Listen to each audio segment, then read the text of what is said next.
Good morning and welcome to the September 22nd, 2021 City Council meeting. We'll start with the invocation by Councilman Wynn, followed by the Pledge of Allegiance. If you'll please stand.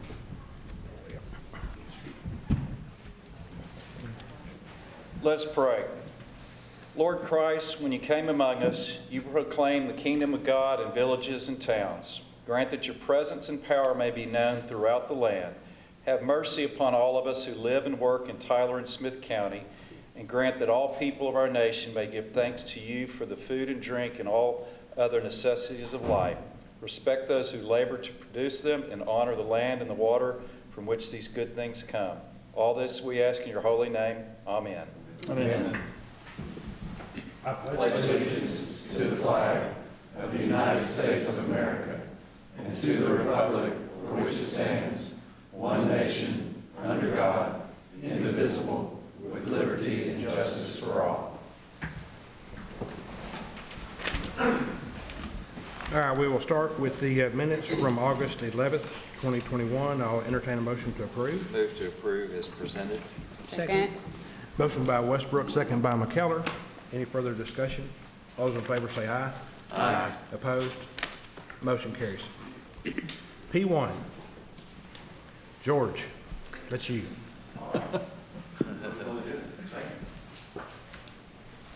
Good morning. Morning. I'm George Roberts from the Northeast Texas Public Health District and our Smith County Health Authority. Dr. Paula Gay is also here today to give you some information. We thank y'all for the chance to allow us to present this update today. First of all, let me advance the slides. There we go. There's our dashboard from Monday, actually. And you can see there that we now have, as of September 20th, 2021, we have 30,040 confirmed cases of Smith County and COVID cases in Smith County. Of these, 18,539 are confirmed cases of COVID-19, 14,501 are probable. And remember the difference between confirmed and probable. The confirmed are PCR tests. The 14,501 of the probables are the rapid tests that are done. And we had that nomenclature back last year. We went through that whole discussion there. But still, these are people who have been deemed as COVID positive. Our recovered patient count is now 26,076, including both confirmed and probable cases. And as of Monday, there were 331 East Texans in Tyler, Texas hospitals. Well, last spoke to you back in May when our COVID-19 cases and hospitalizations were on a tremendously downward trend. That situation began to change for us in July when the Delta variant caused the number of positive COVID-19 cases to escalate and the numbers of East Texans hospitalized for COVID-19 to dramatically increase. In fact, we've experienced our highest levels since we first announced the first COVID-19 cases in this room on March 13th, 2020. So we've actually, so we went through a real period, last winter we thought it was pretty tough, but really we elevated. Our hospitalizations have been higher than they were back in the winter. Our case numbers on a daily basis have been higher. So what are we asking you today? You and the citizens of this area, if you're 12 years and older and have not yet received the COVID-19 vaccine, you need to please get it as soon as possible, today even.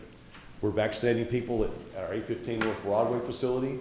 Local pharmacies have the vaccine. Hospitals and clinics have the vaccine. There's an adequate supply of vaccine in our community. And you can even choose if you want the Pfizer vaccine, Moderna vaccine, and there is some Johnson & Johnson still available out there. My message today is get vaccinated and do it as soon as possible. On September 2nd, the Northeast Texas Public Health District Board of Directors approved a resolution, I think many of y'all saw that number one recommends all eligible people, all persons to obtain a COVID-19 vaccine as soon as possible. Number two, strongly recommends school districts utilize face coverings for all individuals on campus and at school-related events as long as this area remains in moderate to substantial benchmark per our guideline. I'm going to show you here momentarily. I'll put that screen up there. Number three, recommends local businesses strongly encourages masking for customers except when eating or drinking, as long as this area remains in moderate or substantial spread. And fourth, recommends and strongly encourages that all members of the public stay home when they're sick. That's the thing that, the whole thing in life is we ask you to stay home when you're sick. Many of us have gone to work sick in the past, and that thing really changed for COVID for me. So hopefully for you as well. But if you're sick, please stay home. That's one. It's It's easy to transmit something when you're sick. It's not very easy when you're well. Practice social distancing as much as possible. Quarantine and get tested after having known contact exposure to a person infected with COVID-19. So we've now been touched personally by this virus. We've had family and friends who have either tested positive for the virus, and unfortunately we've had family and friends that have passed away as a result of the virus. Our hospitals have done a great job of handling the surge of patients during these months, so thanks to them for all their efforts. Now, let me go through some charts with you here. Let's see, I think I can do this. And the right thing didn't work there. You see there the spread. Last time when I came and presented to you, as of Monday, we were at 106.79 here in Smith County. So that's a substantial spread. You know, I was concerned back in January I came in here. I think the spread level was somewhere in the 70s at that point. Last time I presented here was back in May. We were at 5.03. So the number has risen dramatically. Again, as we mentioned before, the rolling rate, this 7-day rolling rate, which is again, this is what that means is 106.79 individuals per 100,000 population have tested positive per day over a 7-day period. That's a rolling rate there. So again, that kind of gives us our best indication of what's going on with this. Next slide there. Here's our daily COVID-19 daily new cases in our 7-county jurisdiction. And you see that, look at that. You can just look there back in really right after the freeze. It seemed like maybe things got a lot better here. The vaccines started to take hold, and the numbers of cases were down dramatically. Until, as you look there, late July, you start to see a huge uptick in cases there, and then you see that enormous number right around the 30th of August there. But it's also it kind of seems like it's starting to maybe a little bit of a downward tick right now. So that's some good news right now. And our 7-day rolling rate was down a little bit from last Thursday. So perhaps there's good news here. Well, hopefully that's a trend. Here's Smith County. Pretty much follows the same thing. Look how flat that was, going back to late February until really late July. You see those numbers just start to skyrocket there. Here's the age distribution of people in our county that have tested positive for COVID-19. Again, we picked on the 21 to 30 crowd. They were far and away the largest number there for a long time, and then the other age groups have caught up pretty well with that. Active cases, 11 to 20-year-olds are the highest number of active cases right now. There's our hospitalization number. We were 331 on Monday. Again, you see that it got as high as 389 a couple weeks ago. So that is an area of concern right there for us. And through the efforts of this body, the Mayor Warren, Ed Broussard, County Judge, and some others, our organization, we lobbied with the state to get some extra help in for the hospitals in early August, and that's been very, very well received because they were starting to really struggle. So they have received extra help like they've received until really, I'd say late May, early June. Y'all remember the whole 15% discussion we had way back when? See some heads, we hit areas of restriction. We were trucking on along. When I reported here back in May 9th, we were at 2.94%. Today, as of the 18th, it was at 26.65%. So you see that how it really just escalated. That number just escalated from like the 29th of July until really the last couple of weeks. There's the deaths. What we're seeing on the deaths now, the reports that we're getting is that it's typically you typically see the higher numbers in the people that are older, obviously, but you're seeing younger people that have passed away as a result of the virus right now as well. So the deaths have increased. There's the race ethnicity of the deaths. Slide there. Vaccinations in Texas. So, we are seeing, I think they reported the other day that I think we've hit 70%, Dr. McGahey, in Texas have had one dose, which is good. So as of the other day, over 17 million people have had at least one dose of the vaccine. 14.5 million people in Texas are fully vaccinated. In Smith County, it's 105. 173 have had at least one dose of the vaccine. Just right under 90,000 people are fully vaccinated now. And with that, I'm going to turn it over to Dr. McGahey. Thank you, George. Good morning. Thank you, Mayor. Thank you, Councilman, for the invitation. Thank you for your support for this activity. We've been at it for several over a year and a half or so. And I just wanted to expand upon some of the things that George said and tell you some of the things that are coming down the road in the very near future. We're seeing more studies now that we have had the vaccine for 8 to 9 months that show the efficacy of the vaccine. You can see on this study from CDC, when Delta became the most common variant, fully vaccinated people had a reduced risk of 5 times for infection, 10 times for hospitalization, and 10 times for fatality or death. And talk to any of the administrators at the hospitals, the vast majority of those admitted are not vaccinated that are admitted for COVID infection. That still continues. We're glad to see those numbers trending downward, though, over the last few days. Well, let's see here. I just wanted to talk about the pathway to the booster dose recommendations and then what's happened with that. That's been the subject of a lot of discussion. When do we get that extra dose of Pfizer or Moderna or even J&J? Well, Pfizer has completed their studies on booster doses. It shows to be effective. And Moderna has submitted booster dose data. Interestingly, the booster dose for Moderna, if you got that, will be half the amount of the primary series vaccine. Janssen, J&J submitted information yesterday on a booster dose, and it's shown to be very effective too. If you had two doses of Janssen, it's about 94% effective. So Moderna and Janssen are behind a little bit, but they will catch up on those booster dose recommendations. What happened on the 17th or Friday, there's an advisory committee called the Vaccines and Related Biological Products Advisory Committee, or VRBAC for short. It's a committee that makes recommendations to FDA. They met Friday. There's a lively discussion. A lot of people were saying that everybody who had the initial 2 doses needs a booster, but looking at the data, they honed that down to where just people over 65 and at high risk will be recommended to receive the booster. FDA will be deciding on that this week. That will go to CDC, another committee reporting to CDC, the Advisory Committee on Immunization Practices, later this week or next week to make the ruling on that. Mining down a little bit deeper into what they said last Friday, the vote of the committee was 16-2 against the full booster for people 16 and over, based on a lot of different studies, a lot of debate. They did endorse boosters only for people who are 65 or older or at high risk of severe COVID-19.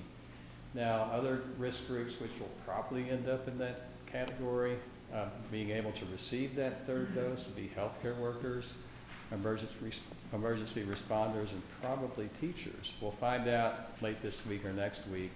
And then pharmacies, Net Health, and others will have the green light to start giving those boosters of Pfizer only to start with, probably before the end of the month, early October. Time will tell. I think it's on the fast track, though. Another thing that's happening here in Tyler, many physicians' offices were giving monoclonal antibodies. These are antibodies that you receive in an intravenous fashion that have been created in the laboratory. If they have, if they're non-hospitalized, if they're high-risk patients with mild to moderate COVID-19 who are test positive, if that's given within the first 10 days of symptomatology, that can ward off or lessen the severity of COVID infection. It does require a health provider referral. The process is free, and as per that 4th bullet, if this IV infusion is received in COVID-positive patients with minimal to moderate symptoms, there's a 70% or greater decrease in hospital admissions or deaths for controlled trials. We have one of 17 or 18 centers here in our community. It's at UT Health Science Center, and we've given in the community 1,213 doses at the center as of Monday. We appreciate all your support here for creation of that center. Other clinicians, emergency centers across East Texas have been using this too, so it's not only happening there. But there was an interesting development last week. On September 13th, Federal Health and Human Services notified states that the allocation would not be coming through a pharmaceutical company. It would be coming through HHS and directly to the states. So the states in turn are now providing those allocations, and the state health department, Department of State Health Services, is developing that allocation strategy as we speak. It's going to be similar to what George and others use to procure the vaccine. So owing to the increased demand and the limited supply, they have kind of tightened that process. But the infusions continue and are helping a lot of people. Of course, the infusions only last about 90 days. It's passive immunity. It's not long-term immunity, so vaccination is definitely the best way to go overall. But this is very helpful. Just a couple of slides on the variants that we're seeing. This is a very busy slide, but look at the orange bar. That's the Delta variant. There are a couple of subvariants listed underneath there, but you can see overwhelmingly the Delta is still the predominant variant. You can see how it kind of crept in over months through the various analyses. But maybe you've heard about the Mu variant, and it's listed on this slide too as a gray band. You can't hardly see it on that last bar. But it's something that we are watching as a variant of interest for the WHO. It has the capability in studies to potentially evade immunity produced by vaccines and by natural disease. So something we're watching very closely. It has some mutations that could facilitate it evading certain antibodies. So far, there's little data to support that it's gaining a foothold here in the United States, but that's something that we'll need to watch. Just wanted to put it on your radar screen. It was probably already there to begin with, but we'll be monitoring the Mu variant very closely, as we did the Delta variant. Just in the home stretch here, looking at Texas hospitalizations over time, you can see they have ramped up since earlier in the year, nearly equivalent to what they were back in January and February. There is a downward trend, which we're seeing, as George mentioned earlier. We're very happy about that. But if you look at the makeup of those hospitalizations, it's a little bit different than earlier in the year. Let me get my notes because I can't see that far. You can see the gray band is a lot higher. Of course, the yellow band is those 50 to 69. It's still high, but you can notice from earlier compared to later, the gray band, which are those 50 to 49, is much higher now. The green band is still high, those over 75, and the yellow band, 50 to 69, is nearly equivalent. But we're seeing, the moral of that story is we're seeing more hospitalizations in younger people. And then you look at the lower two, the red and the blue, and I'll go to the next slide, which is kind of an expanded or exploded view of that. Those are pediatric cases in the blue, those under 12, under 18, and then the orange is 18 to 29. So we are seeing more cases in pediatric and younger populations as we move through this Delta phase. George mentioned the immunization rates in Smith County earlier in Texas. Just wanted to point our comparison out between Smith County and Texas. This is as of yesterday. The main bullet there is the second bullet underneath each topic, Smith County and Texas. The percentage of those 12 and over fully vaccinated in Smith County is 46.14. The percentage of those 12 and over fully vaccinated in Texas is 60, so we're still about 14 percentage points behind. We're almost equivalent in the over 65-year-old age group, but we still have work to do in younger populations here. But we are headed the right direction. Looking at schools, this is data from statewide schools, and I have a graph that makes this a little bit easier to read and to see. But you can see that these are self-reported school cases among students on the kind of left-hand side, and among faculty or staff on the right-hand side. And you can see in early August you had 1,200, 5,200, and you had a peak there of about 4,000, 40,000 rather. My eyes are, and then it starts decreasing a little bit. The same trend with faculty in that middle graph, and let me show you what's happening there. Again, this is imprecise data because it's self-reported, but I think it does show some trends of self-reported COVID-19 cases in Texas public schools. You can see a peak there earlier in the month, which seems to be trending downward among both student enrollment and faculty there. So those are good things. I think locally we're seeing a similar trend. I don't have as much data on that, but I think we are seeing that too. So that's also a good thing. And lastly, speaking of students, Pfizer company presented data to FDA related to studies where the vaccine has been shown to be safe and highly effective in young children 5 to 12 years old. This will go through that same process I described earlier through the FDA and then CDC. It will be approved, well, data must be approved by FDA. They will be probably analyzing this before the end of the month. As stated earlier, children are constituting a larger percentage of cases, now about 1 in 5 cases, 1 in 4 cases by some data. So that would be a good thing to be able to immunize those young children. And if the regulatory review goes smoothly as anticipated over the next 4 to 6 weeks, that could be available toward the end of October. So yet another group that we're adding, now it's 12 and above, this would be 5 and older. So thank you for your time. I think Steve and I would be open to questions now. Thank you for the opportunity. Any questions for George or Dr. McGahey? Mayor, I do.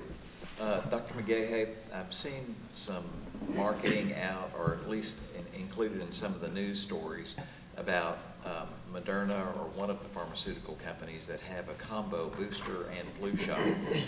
Whether you get the combo shot, you still need to get the flu shot, correct? Still need to get the flu shot or influenza vaccine. They are working on some combined formulations for that. They're not out yet, but an individual can present for the flu vaccine now. For the most part, we strongly encourage that. They can take it the same day as a COVID shot or any iteration, the day before or day after. You don't have to wait a certain time limit after flu or after COVID to get the other one. Great point. We're moving into flu season. We'd love everybody to receive the influenza vaccine, and be sure to consider that. Thank you. And then to support something that you said, George, to urge everyone that's not vaccinated to get vaccinated. I had the pleasure of touring recently the UT EMS facility over on Front Street. And I was alarmed at a couple of the data points that I learned about, that when you see ambulances in the driveway of the emergency rooms of the hospitals, that the average wait time is 5 hours before a patient can get a room. So the hospitals are actually utilizing the ambulance for patient holding areas and so on, because they have to treat everyone as a COVID patient, whether they've tested positive or not. Wow, So this is the holding happening. That's interesting. Yeah. So please get your shots. Yes, please do that. I want to give you just another fact. Thank you again for letting us use Harvey Hall, where I guess we closed down Harvey Hall with the vaccine effort, but that was a major effort. The last event held at Harvey Hall was on June the 4th, was our last day of our vaccine effort there. And just to give you a number here, what Net Health has done vaccine-wise since we started getting vaccines on Christmas Eve last year, we've given 76,772 total vaccines, 41,228 first doses, 34,185 second doses, and 92 third doses. Again, those third doses we're getting a lot of confusion, as he mentioned, about people are calling us right now and saying, tell us about the booster. Dr. McGahey has shown you that approval process. What is approved right now is a third dose for people who are immunocompromised. That is, if you're a cancer patient, if you've had a transplant, or if you're immunocompromised, you can receive a third dose of the vaccine. So we've done 92 of third doses so far, and we've done 1,267 Johnson & Johnson doses. Great. Any other? Yeah. On the, Dr. McGahey, are the booster shots, I mean, if the Pfizer booster, is it for people who've had the Pfizer shot? That's a great question. Glad you asked. Pfizer will be the first one released, probably by late next week or early next week. Now, what if I got Moderna, my first 2 doses? I'm anxious to see if they will allow mRNA vaccines to be interchanged, if you could get a Pfizer booster if you had Moderna. That is allowed for the immune-compromised people now. If Moderna should be quickly on the heels of Pfizer in allowing booster doses for that particular brand. But we'll wait and see what they finally state. I think there'll be a lot of Moderna people that will want that booster of Pfizer, and so time will tell. I anticipate they probably will allow that, but we'll get the official word next week. Okay. And on the, that's interesting, I wasn't expecting you to say that. I thought you'd have to stay within the boundaries. Have we had any shortages of the monoclonal antibodies yet? We have, it's getting tougher Getting pretty to tight. receive. Yeah, I think with the shift to a centralized distribution process, a lot of the private doctors are now having to enroll in this particular system to order it. So there have been some bumps in that road. I think they're getting them clarified. The manufacturers are producing a lot. We've been at 1,200. We've been about an average of about 70 a day. So the demand is still there. It's still great. Again, vaccination is a better route. Right. This is a good route for some people. Sure. Okay. Thank you. I have a sentence, Mayor. First, I want to thank Dr. McGahey and George, of course, Mr. Roberts, I'm sorry, for the great work that you have done and you continue to do, and in particular to work with us in the African American community to provide resources so that we can purchase brochures to disseminate information out to the people of color.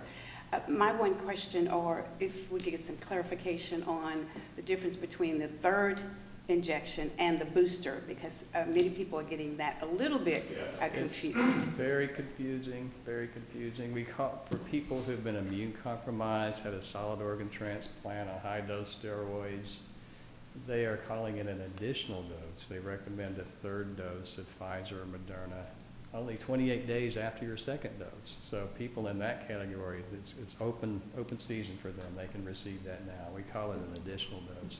The booster dose is 8 months after your second dose, or 8 months after your first dose of Johnson & Johnson. That will be for people 65 and older, or who have underlying medical condition, or healthcare workers, or possibly teachers or EMS workers. So people with immune compromise, 28 days after the second dose, boosters 8 months after the second dose. Very confusing still. Yeah, so the so the boosters in general have not been approved yet. Right. And I had asked some calls on the state call last week to make sure that I totally understood that as well. So because there are people out there doing quote booster shots right now, that has not been approved by the FDA or the CDC yet. Thank you.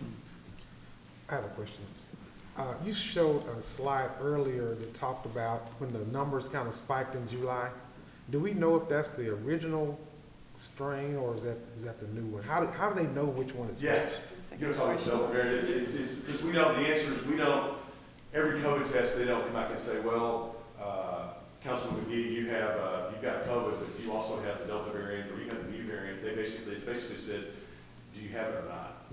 So basically, there's a specific testing that goes along. You answered well, George. We have surveillance system where we look at the genetic profile. We send samples into Austin, and they do the profiling of that Delta variant or the original. And as of late July, the samples have been overwhelmingly that Delta variant. Although, like if I got the disease or George, not everybody's tested. There's a sampling of those, but the predominance has been the Delta variant. Well, that's what's driving this situation right now, for sure. Good question. Anybody else? Okay, y'all don't leave, we have one card. Mr. Mayor, Bob we have Brewer. Mr. Bob Brewer. Mr. Brewer? Deborah. Thank you, Mayor, Council, it's been a while. How about your name and address for the record, so we don't forget who you are? The time, Am I going to get 3 minutes. Thank you. 1800 D. Charles? Now the people are going to come to my door. So I have a lot of questions, but and I've asked them here multiple times and have yet to receive any answers. So yesterday with Jason Proctor, I gave him a list of questions. Hopefully he'll get back to me. If he doesn't, maybe he'll get to you guys. Anyway, I guess I'm going to get to more of my expertise. This book right here is the first book in the entirety of the law library in the basement of the courthouse. If you stack them up like this, it would be 10 times as high as this room. The first page in this book is what you guys, what was the purpose that the Constitution was written to protect, and you swore an oath to do that. The Lord has blessed me with knowing that on this tiny little cross there are 7 words that determine everything that y'all do or don't do. That is the laws of nature, which is God's works or creation, and the laws of nature's God. So that's the first sentence of this book that's over 110 feet tall if you stack all the books up, law books up. The second sentence is we have equality at creation and God-given unalienable rights to protect our life, liberty, and the pursuit of happiness. And then we also have the consent of the governed. That's, you guys have to have our consent to make laws. We have been silenced to get the facts out on a lot of this that's going on. And basically it boils down to each of us has the right to protect our life as we see fit. And you guys, or unelected bureaucrats that are working for private corporations, cannot tell us what to do. We have a guaranteed Republican form of government, which means that we elect our legislature at both the federal and state level to pass laws. And if they pass laws that violate our unalienable rights, they're unconstitutional. So, you know, I didn't really prepare very well, but this has gotten way out of hand. And 10 weeks ago, this number was right around 6,000. This number for 29 years was right around 200. The number for cancellation of the swine flu would not even be visible on here. And that's why the swine flu was canceled for dozens of vaccine deaths. And now this number is approaching 16,000. Did you hear your timer? I did. We appreciate your comments. And like I said before, we really do rely on Dr. McGahey and Net Health because we are not doctors. And I hope you understand that. We don't want to give you guidance.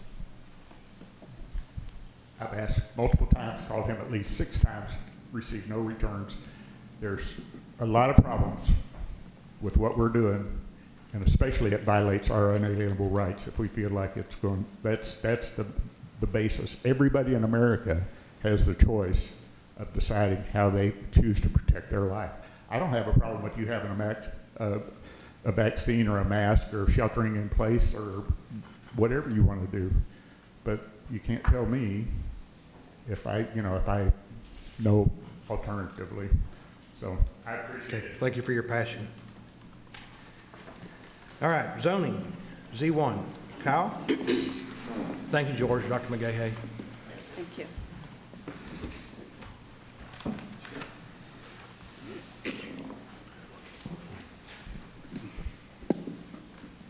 Good morning. Good morning, Mayor and Council. Morning. Morning, Kyle. First item we have today is a zone change request that was actually tabled at the February 10th, 2021 City Council meeting.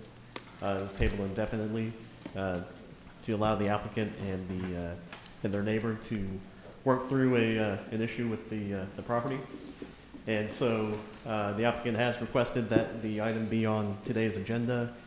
And so I'll give a little refresher on the case here. So it's a request for a zone change from R1A to R1B. This is along Callaway Road in Council District number 5. The applicant plans to develop 4 detached single-family homes. The request was originally heard by City Council on January 13th. At that meeting, a neighbor did express a concern that part of the property may be owned by them. And so the request was tabled to allow the applicant or the neighbor to investigate that further. Following that meeting, or the next meeting on February 10th, Council did table the request or indefinitely, again, to allow additional time to work through the issue.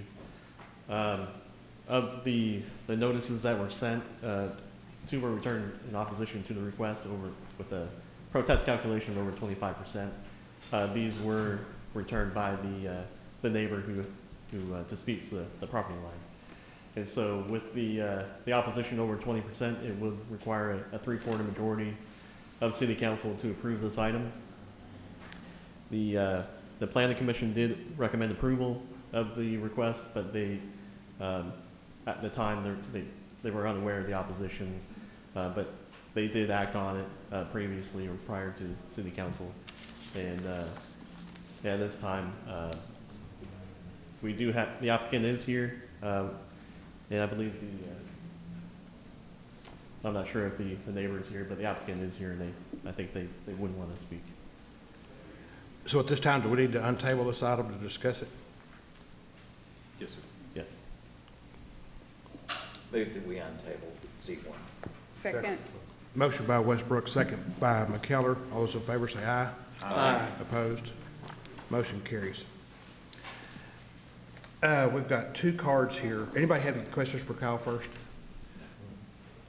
Ron Stutes?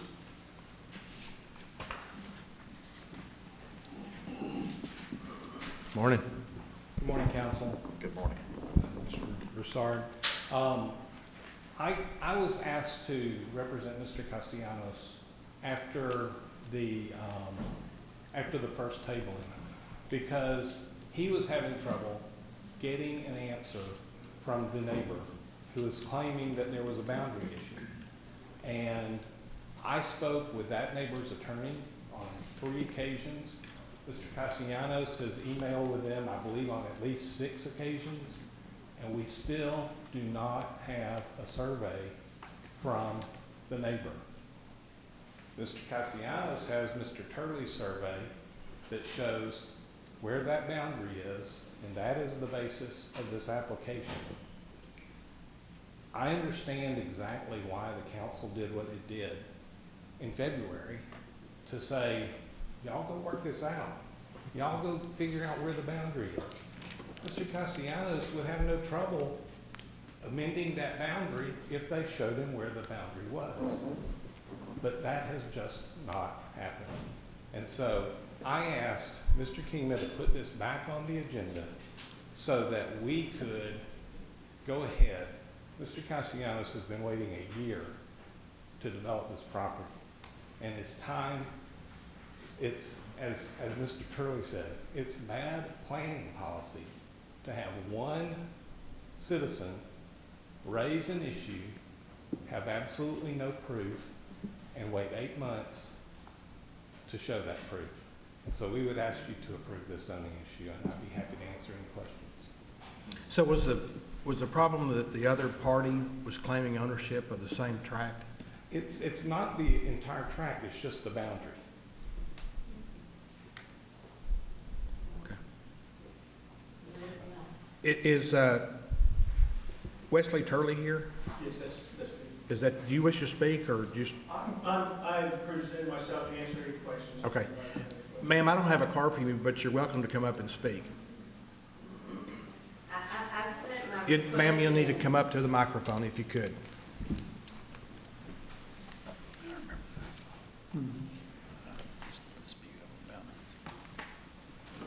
And if you could please state your name and address for the record. Shirley Logan, Shirley John Logan. And my address is 2321 North Lake Trail, Denton, Texas. And the land that you're talking about belongs to me. My father, I have 9 acres left. And it's a single dwelling only. And the land that they're talking about is on one lot down there. And I have 9 acres. And the lot that they're trying to build on is, I have a survey because I'm told that that property that the house was on belongs to me. Not, and they couldn't sell it. And my husband was in hospice, and I couldn't come down there and see about selling it. And I have checked with land surveyors down here, and there are property owners And I wrote, I teletyped to you this message, that I do not approve of this zone change.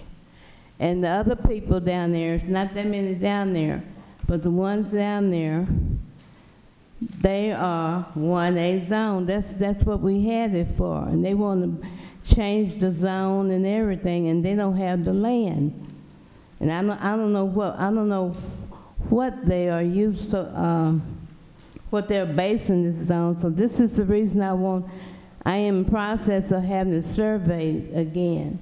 And I have talked to some surveyors down here, and they said they are so far behind with the surveying.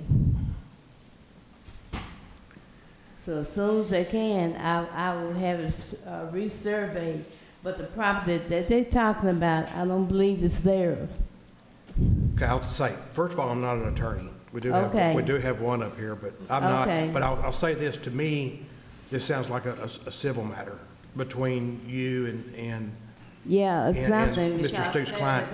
Let me finish. Let me finish, please. So, it's been 8 months, and it's still not surveyed. And we got one guy that wants to build on the property. It sounds like y'all got to work something out, but rezoning is just something that goes with the property. Just because we rezone it, we're not settling y'all's conflict. We're just rezoning it so that you can file suit against him if you want to. He can if he can't, not on my property. That's my property. Well, you need to take that up with him. His house, what he's trying to build, he want to build apartments building, and it's on my property. It's not on his property. Okay. Mr. Mayor, there was a survey that was done by Mr. Turley, and I don't know if y'all want to ask him about the survey work that was done that he did and what he found from that survey. Okay, thank you, ma'am. Mr. Turley, can you come speak on that plat? And I talked to some surveyors down here and the land, the Tyler company here, and they didn't mention the land, some builders down there trying to get that land. It's not him. It's Kelsey.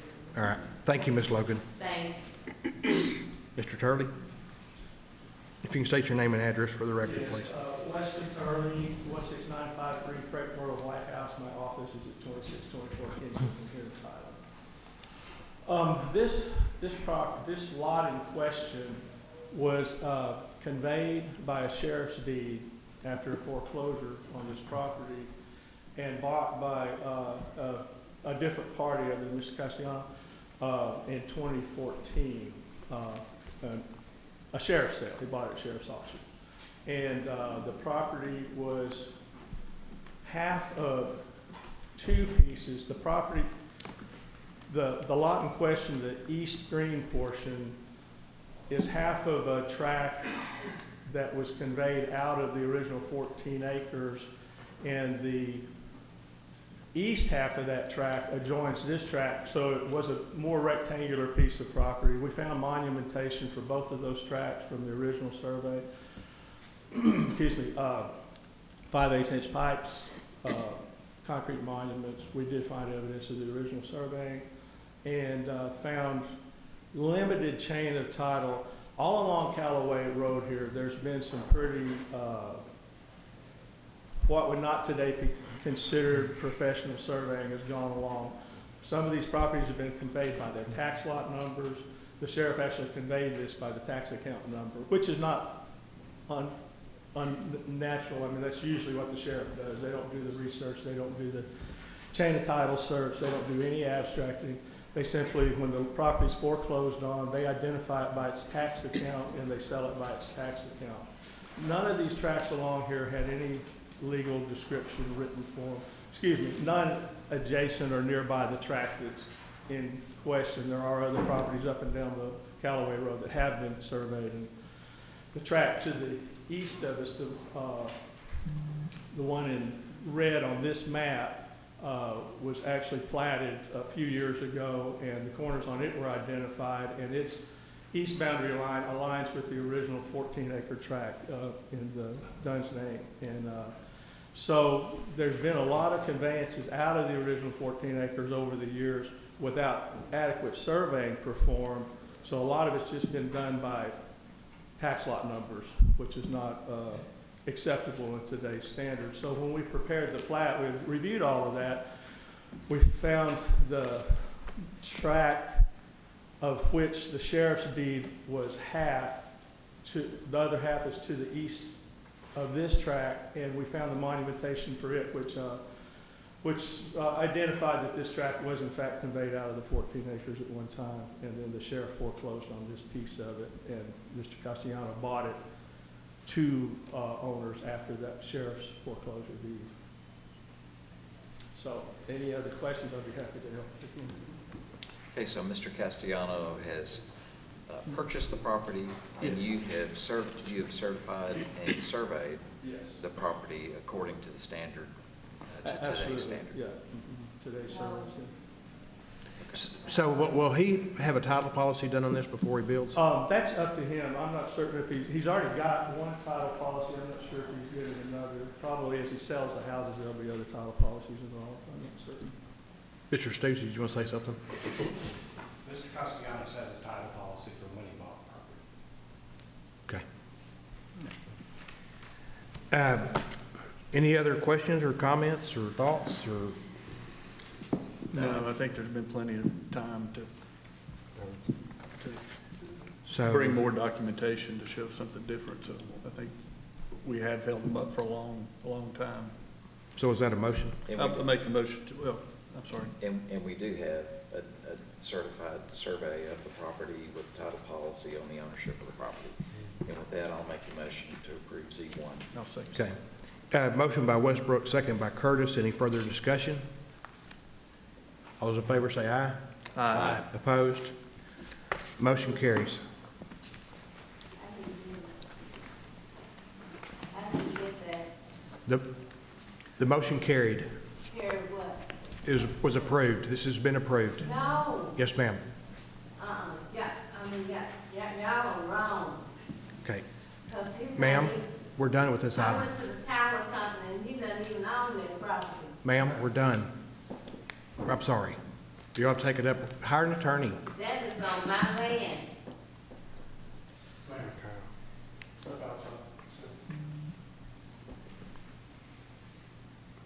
I can't believe y'all had this since 1942. Y'all come and take it just like that.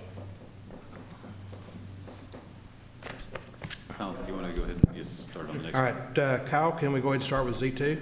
Yes, sir.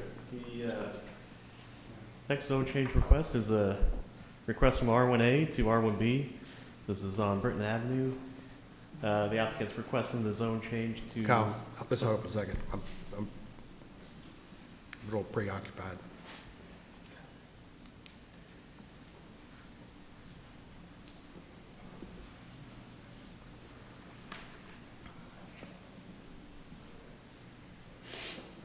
Go ahead. Thanks, Kyle.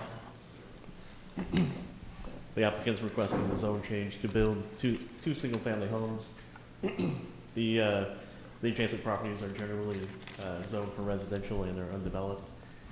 The request is consistent with the future land use guide, identifying it as single-family, medium, low density. The Planning and Zoning Commission by a 7-0 vote recommended approval. Any questions for Kyle? Move to approve. Second. Motion by McGee, second by Curtis. Any further discussion? All those in favor say aye. Aye. Opposed? Motion carries. Z3. This next request is a zone change from agricultural district to R1D, single family attached and detached residential district. The applicant plans to develop detached and attached single family homes on this property. The adjacent property to the north is currently undeveloped. The properties to the east are currently located outside the city limits. To the west and south are zoned ag and are developed generally with single-family homes. They are large lot or large tracts of land with single-family homes on them. This request would amend the future land use guide from single-family medium low density to single-family attached medium high density. This property has frontage along Rose Quarter Road as well as some frontage along Roy Road. And the applicant does plan to utilize both points of access for access for the development. They do plan on developing the property with 35 two-unit townhomes, essentially duplexes, and then 5 single-family detached homes that would be adjacent to the properties to the south, or the homes on the south side there. That is their plan. There's not a site plan that would be approved with this request, but they do plan on doing that. That would be 75 homes to be built here. And again, they do plan to access both Roy Road and Rose Quarter with the development. If it has 75 lots, then it would require 2 points of access, and they do have the means to do that. Of the notices that we received, we did receive 2 in opposition. 1 in favor, 2 in opposition, with a total protest calculation of 6.79%. The concern was generally with traffic along Roy Road. This development is actually a little bit different than some of the other ones that we've seen along Roy Road, which only had access to that street. This one would have access to multiple streets, and therefore the impact on Roy Road may not be as great as some of the other developments in that area. The Planning and Zoning Commission, by a 7-0 vote, recommended approval of the zone change from AG to R1D. Any questions for Kyle? No, I move to approve Z3, if there are no cards. I've got a card here from Mike Matthews, but, Just answering questions if anybody can. okay, we got a motion? Second. Motion by Westbrook, second by Curtis. Any further discussion? All those in favor say aye. Aye. Opposed? Motion carries. Next request is a zone change from R1B, single-family residential, to INT, institutional district, and this is for Tyler Junior College. They do plan on constructing or using the property for their campus police office. This is consistent with the growth or the expansion of the campus and the Midtown Area Development Plan, which encourages or supported the expansion of the campus. They do own many of the properties surrounding this property, and they are generally developed with institutional uses. This request, again, is consistent with the future land use guide as well as the Midtown Area Development Plan. Of the 8 notices, 0 were returned in favor or in opposition to the request, and the Planning Commission, by a 7-0 vote, recommends approval. Any questions for Kyle? Move to approve Z4. Second. Motion by Wynn, second by Westbrook. Any further discussion? All those in favor say aye. Aye. Opposed? Motion carries. Z5. Next request is a request for a special use permit to allow for a projected image sign on the Austin Bank building downtown. The code recently was updated to allow for projected image signs to be on buildings in the downtown area or planning area if the building is at least 4 stories tall or 40 feet tall. The applicant is requesting for the signage on this property. I do have renderings of that. This is in the DBAC, in the Downtown Business Arts and Culture District. And the applicant plans to utilize a projected image onto that building for signage purposes. The code does limit the projected image to be no more than 80% of the wall. This does not appear to be 80% of that wall. It can't be on any building face that has reflective surfaces, and this one does not. Only a static image is allowed, so there won't be any moving images. But it can change from one sign to another, and it has to wait at least 1 minute between changes. Other requirements of the code, including no trespassing light, are in play here, so the applicant will have to adhere to those requirements, and they do plan to utilize the projected image as shown. The sign can be used for on-premise advertising or off-premise advertising unless restricted by city council. The planning and zoning committee, well, we did receive one letter in opposition with 1.13% protest. We did not receive the reason for the opposition from the neighbor. The Planning and Zoning Commission, by a 7-0 vote, recommended approval of the special use permit request for a projected image sign for an indefinite period of time. Any questions for Kyle? The applicant is here if we have any questions for him. Anybody have any questions for the applicant? Going once? Going twice? Made your life miserable for quite a while, so this is your chance. Okay, I'll entertain a motion. Move to approve. Second. Motion by McGee, second by McKellar. Any further discussion? All those in favor say aye. Aye. Opposed? Motion carries. Good luck with your project, sir. Next request is a zone change from RMF multifamily residential to R1D single family attached and detached residential district. The applicant plans to develop a single family home on this property. All adjacent properties, the adjacent properties to the northwest and south are zoned RMF multifamily and are developed with single family homes or are otherwise undeveloped. And the property to the east is currently zoned C2 general commercial district. The applicant is requesting the change to develop a single family home, and this would help implement the north end goal of adding additional rooftops to the north end and the downtown area. Of the 23 notices, 0 were returned in favor or in opposition to the request, and the Planning Commission, by a 7-0 vote, recommended approval. Any questions for Kyle? Move to approve. Second. Motion by McGee, second by Wynn. Any further discussion? All those in favor say aye. Aye. Opposed? Motion carries. Z7. Next request is a zone change from C2 and C2 General Commercial and M1 Light Industrial District to INT Institutional District. The applicant plans to convert the existing medical office or clinic to a hospital use. They are in the process of obtaining a license from the state to operate a special hospital. The adjacent properties to the north and west are M1 Light Industrial, and they're developed with Home Depot and undeveloped properties. To the south and east are Zone C2 and are developed with retail uses. This request would amend the future land use guide from general commercial to institutional. And again, the applicant plans to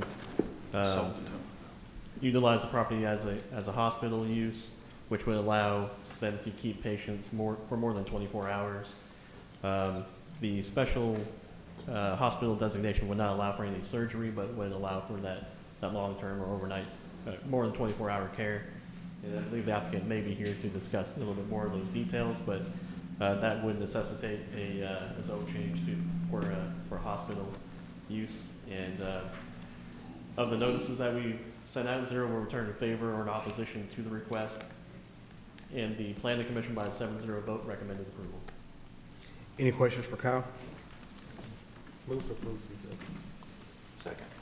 Motion by McGee, second by Westbrook. Any further discussion? All those in favor say aye. Aye. Opposed? Motion carries. Z8. And the next two items, which are Z8 and Z9, these were tabled by the City Council at the August 25th meeting to allow the applicant some more time to work through the engineering of the property. They are requesting to develop the property with single-family homes. It's a planned unit residential district. They need additional time to work through those problems, or not problems, but the evaluation of the site to see if they can develop it before they proceed with the zone change. They have requested to table the item to the October 27th city council meeting. And they do plan to have a decision, or have either go forward at that time or not. So with that knowledge, staff does recommend tabling the item again until October 27th. Any questions for Kyle? Is that for Z8 and Z9? Yes, sir. I move to the table Z8 and Z9. Second. I got a motion from Haney and second from McGee to table this item until October 27th. Any further discussion? All those in favor say aye. Aye. Opposed? Motion carries. Thank you, Kyle. Chad. 01.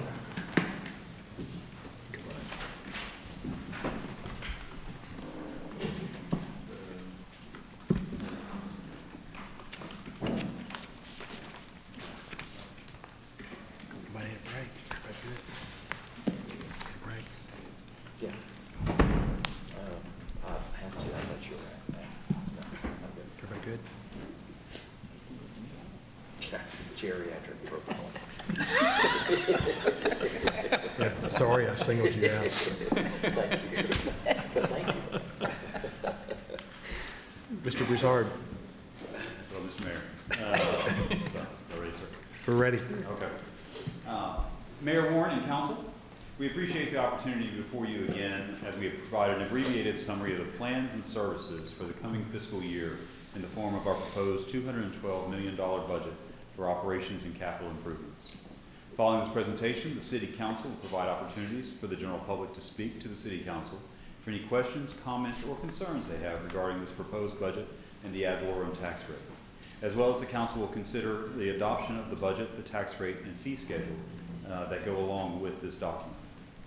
We are proud of the financial document before you as it details our year ahead and we discuss the accomplishments of the year behind us. During the past year, we improved our community assets such as streets, drainage, parks, and facilities, implemented new technology, moved up maintenance of buildings and replacement of vehicles, and ensured that our public servants had the resources they needed to improve our citizens' quality of life. We are building on that progress in the coming year with a focus on increasing the safety and well-being of our citizens and businesses. The budget we are presenting today is our map for the year ahead. It states our intentions for the next 12 months, built on forecasts of what we can expect using the insight of our past experiences. We built the recommendations in this budget from the guiding themes of Tyler First at the larger level of the city's growth and the strategic plan for the next 5 years. With these two documents as our focus, we then develop a plan of services and operations that move in the direction that these plans point towards.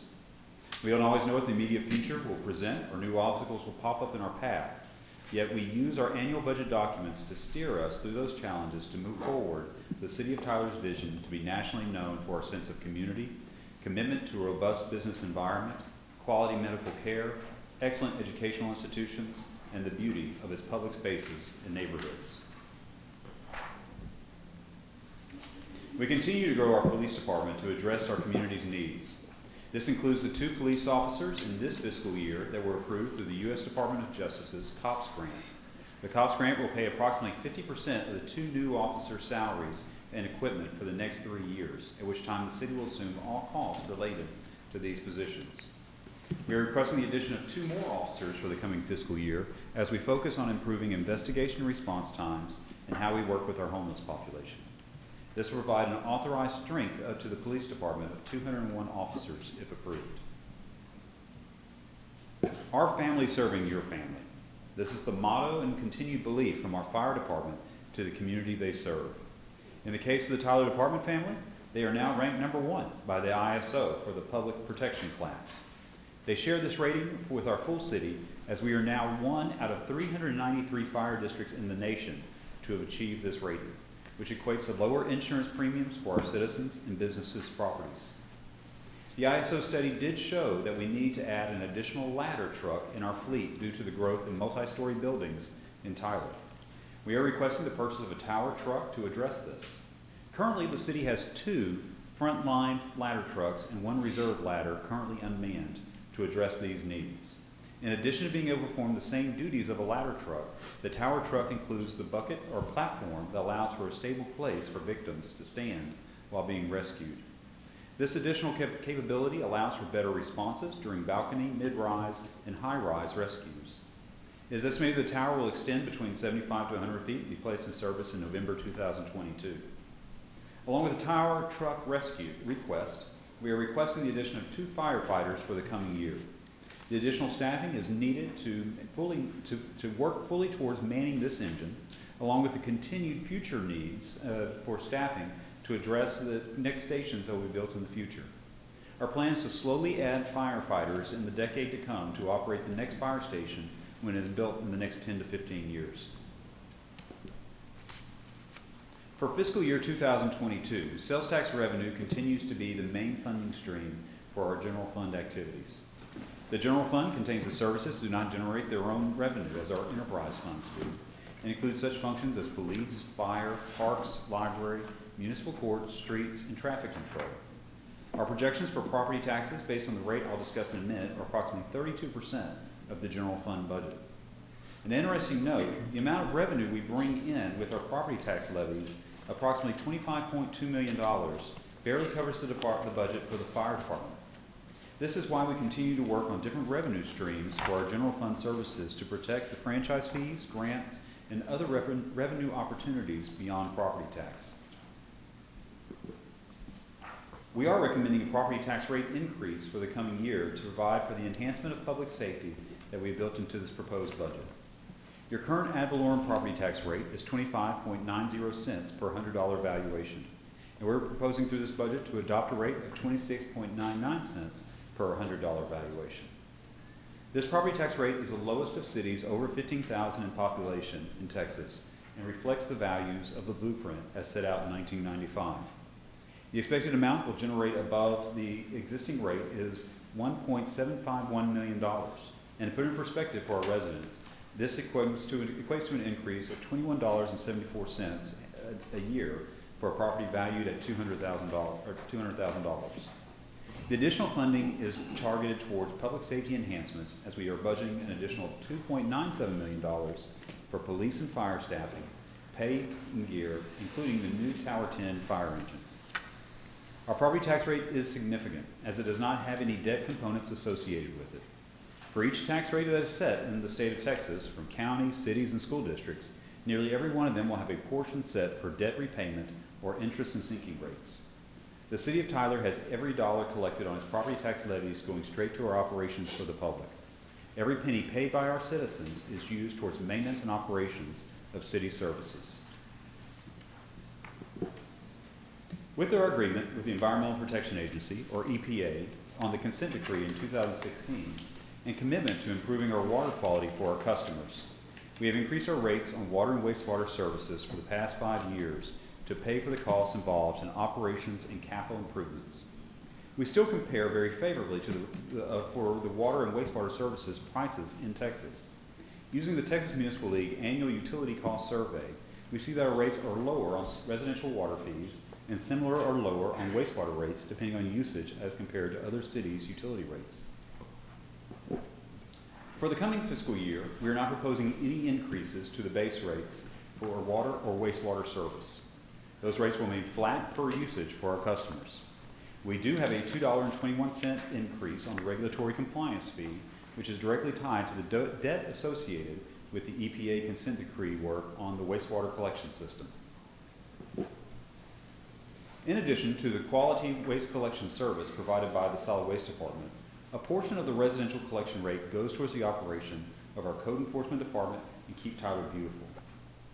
From the drivers who maneuver vehicles the size of tanks with ever-shifting loads through city streets with the utmost safety, to code enforcement officers helping educate citizens on and resolve city code violations, and the continued work throughout our city performed by Keep Tyler Beautiful that keeps parks, neighborhoods, and streets clean.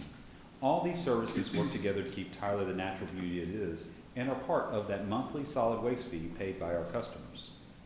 All the items mentioned above, as well as the costs charged by other similar sized cities in solid waste services, go into considering residential rate charges. The proposed rate of $19.53 will move the city ahead where we are previously been in relation to our benchmark cities but Tyler will still be one of the most economical choices in cities that provide twice-a-week residential solid waste collection.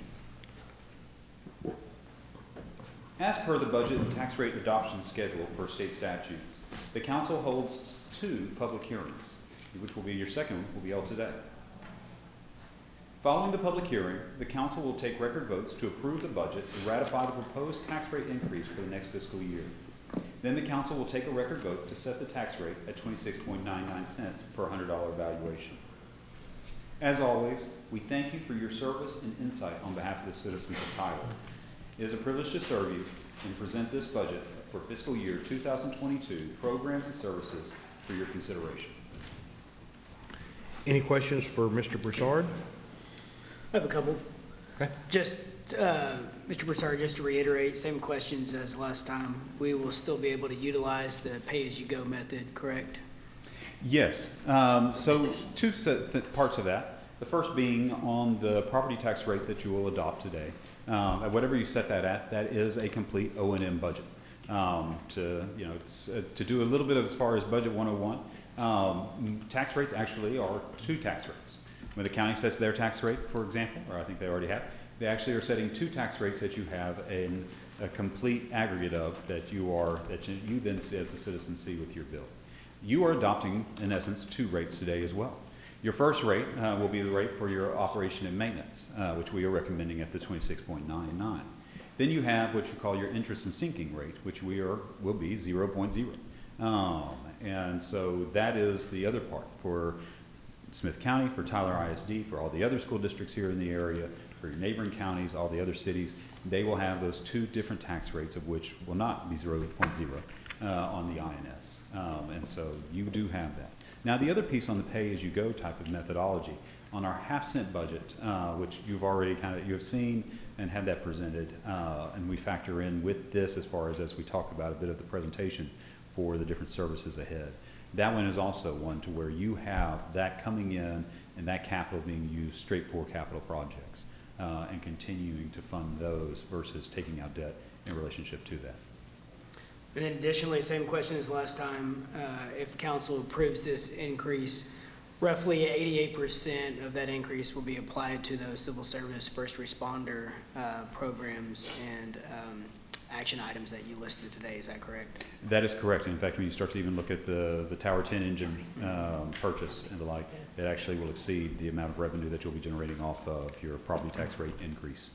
Okay, and lastly, in your opinion, does this coincide with our goal to be a fiscal, to have fiscal responsibility as a council and for our city? You know, there was a reference I made to 1995, to the blueprint, and that's kind of a watershed moment for the city of Tyler and just somewhat the policy that is set forth by, as far as those who sat in the chairs before you, that we continue to use as our guiding principle. And that goes to that as far as fiscal responsibility of the city, whether it be from the mayor to the council to staff, in the utilization of what we were able to generate and making sure that we do not go above and beyond of where we should be for the services offered to our citizens. And that being as far as in excess of what our citizens desire and need, and how do we work with those nonprofits and other agencies to provide some of those services so that we do not have to pay for them. Thank you, Mr. Broussard. Are you an attorney? Some days. Any other questions for the city manager or for Kedrick? Everything good? He keeps saying the same thing to me over and over again. Go away. You're the one. But he won't listen. So there is, our city attorney has asked just to kind of take a look at a little bit of the wording before y'all take action. And so there's been a request for a recess just to make sure that, especially as we put the new wording from the legislation that was passed in 2019 in action, that we are 100% correct on that. So if the mayor and council do not mind about a 5 to 10 minute recess? We will take a 5 or 10 minute recess. You know, the purpose of this is we got to get it right the first time. So 5 or 10 minutes, we'll be back. All right, thank you, sir. That's still win.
when you'll see, it's on code 2.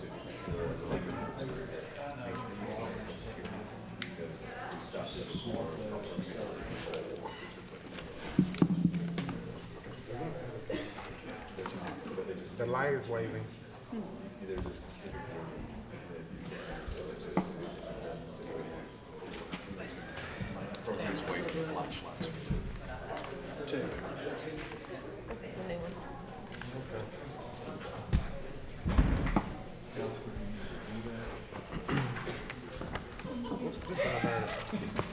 All right, we're ready to go. We are back from recess, and we will now open the floor for a public hearing on the city's proposed budget. Anyone who wants to be heard may come to the podium. Each speaker will have up to 3 minutes to speak. We don't have any cards up here. Do we have anybody out there that wishes to come up and speak to this item?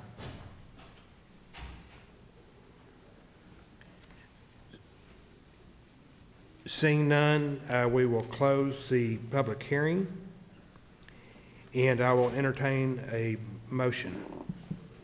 Mr. Mayor, I move to adopt the proposed fiscal year 2021-2022 annual budget, adopt the fiscal year 2020-2021 budget amendments, and authorize the city manager to execute particular outside agency contracts budgeted for fiscal year 2021-2022. Got a motion, I'll entertain a second. Second. Okay, I got a motion by Curtis, second by McKellar. Wynn. Wynn. Motion by Wynn, second by McKellar. We will have any further discussion? We are going to have a record vote. Patricia? We call their names, Patricia. Is she down there? Yes.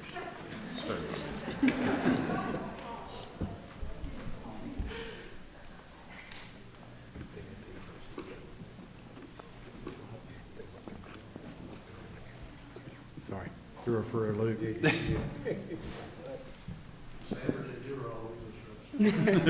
just left me hanging. Councilmember Haney? Aye. Councilmember McGee? Aye. Councilmember McKellar? Aye. Councilmember Wynn? Aye. Councilmember Westbrook? Aye. Councilmember Curtis? Aye. Mayor Warren? Aye. The ayes have it, the motion is carried.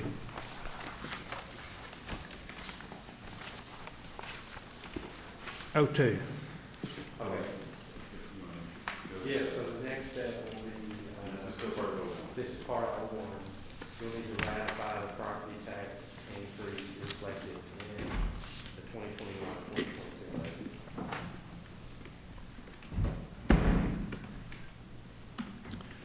So Motion. Is there a motion to ratify the property tax increase in the budget? I move to ratify the property tax increase reflected in the fiscal year 2021-2022 budget. Second. Motion by Haney, second by Curtis. Any further discussion? That will be a record vote. We will also have a record vote, please. Patricia? Councilmember Haney? Aye. Councilmember McGee? Aye. Councilmember McKellar? Aye. Councilmember Wynn? Aye. Councilmember Westbrook? Aye. Councilmember Curtis? Aye. Mayor Warren? Aye. The ayes have it, the motion carries.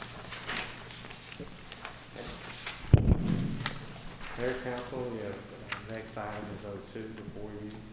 Request that City Council consider adopting an ordinance setting the property tax rate for fiscal year 2021-2022 of .2699 per $100 of valuation. The total proposed fiscal year 2021 property tax rate of .2699 per $100 of valuation is greater than the no new revenue rate of .255752 per $100 of valuation, and is less than the voter approval rate of .277539, $100 evaluation. So having conducted a public hearing on September 8th and 22nd, we have satisfied our public hearings, and I am recommending that City Council consider taking a vote to approve an ordinance setting the property tax rate for fiscal year 2021-2022. Is there a motion? I move that the property tax rate be increased by the adoption of a tax rate of 0.2699, which is effectively a 5.53% increase in the tax rate. Second. We have a motion by McKellar, second by McGee. Any further discussion? I will call for a record vote. Councilmember Haney. Aye. Councilmember McGee. Aye. Councilmember McKellar. Aye. Councilmember Wynn. Aye. Councilmember Westbrook. Aye. Councilmember Curtis. Aye. Mayor Warren. Aye. The ayes have it. The motion is carried.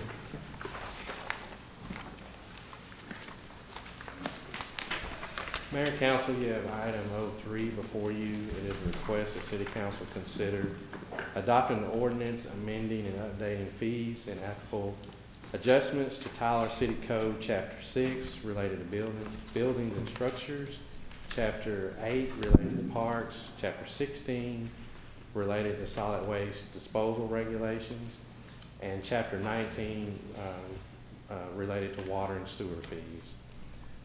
As we went through the budget process, numerous times we informed you all of the particular rate increases that we were planning to do as part of this budget. And if you'll see on the presentation in front of you, we're looking at changing our residential permit fees for development services from 25 cents per square foot to 35 cents per square foot. And also our regulatory compliance fee on the water, our wastewater side, we're proposing to go from $6.13 to $8.34. And also on our liquid waste disposal, basically our septic haulers that are hauling into our wastewater treatment plants, we're looking at going from 3 cents to 4 cents. And then last but not least, our residential solid waste fee, we're looking at going from $17.03 to $19.53. So we're recommending that you consider adopting an ordinance amending the updated fees and applicable changes for Tyler City Code, Chapter 6, related to buildings and structures, related to parks, Chapter 16, related to solid waste regulations, and Chapter 19, related to water and sewer. Any questions for Kedrick? Yeah, I've got one. Kedrick, is just a reminder to us on the residential permit fee going from 25 to 35. How does that compare with our peer cities? That compares pretty close to our peer cities. I think we're still kind of, we're not at the top, but. No, it was in one of the early presentations that we had. We kind of touched upon this. So this kind of puts you, of our peer cities, Waco and Lubbock fell kind of slightly below us with a new rate. It does put, we don't know what Longview's fees will be, but it just puts a little over Longview. But we're still well ahead of kind of the rest of the pack of the Abilene's, Beaumonts, Carrolltons, Planos, Richardsons, Louisville, Sugarlands, Frisco, College Station, McKinney, and Denton's. And for some of those, they also have impact fees that they put on top of that, which we do not charge. Any other questions? I'll entertain a motion to approve 03. So moved. Second. Motion by McGee, second by Curtis. Any further discussion? All those in favor say aye. Aye. Opposed? Motion carries. Thanks, Kedrick. Thanks, Blake.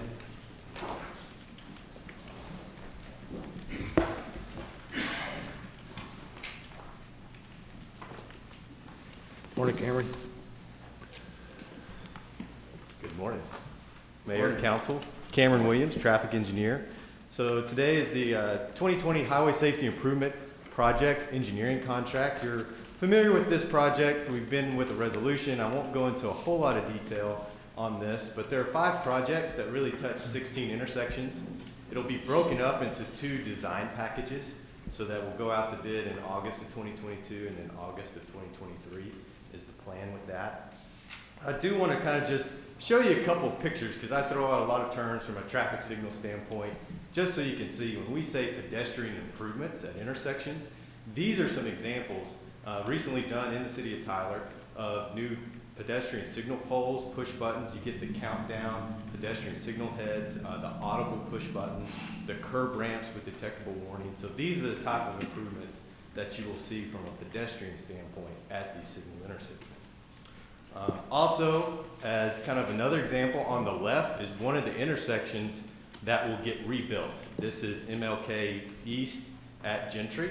So it's a span wire. When we say span wire, typically there's timber poles, wires are overhead.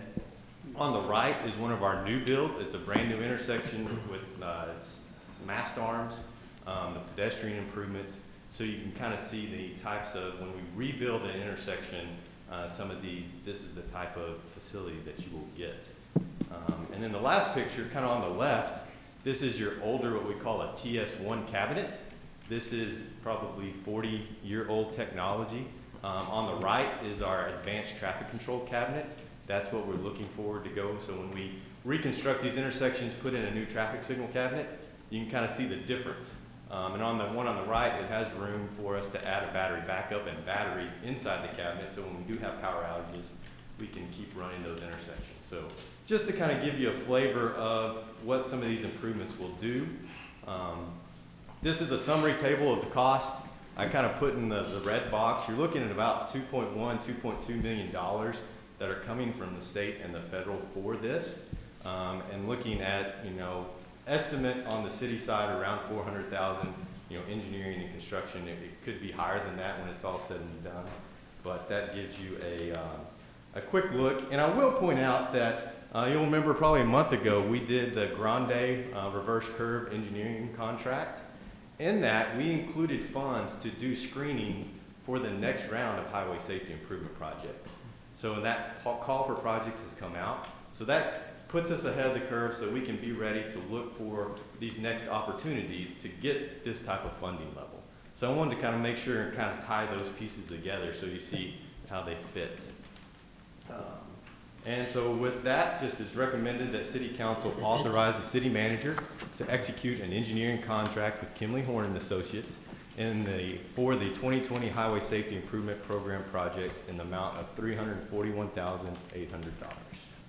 Any questions for Cameron? Yeah, I just wanted to ask Cameron, Kimley Horn and Associates, they've done business with the city before. Yes, so they're the ones who did the ITS, the Intelligent Transportation System Master Plan. Oh, thank you. And also, they were the ones, because we had some budget within that project, they did the screening for these projects and applications that we received. So they're familiar with these specific ones that we're designing at this time. Perfect, thank you. With that, I move to approve M1. Second. Motion by Westbrook, second by Curtis. Any further discussion? Those in favor say aye. Aye. Opposed? Motion carries. Thanks, Cameron. Morning, Sarah.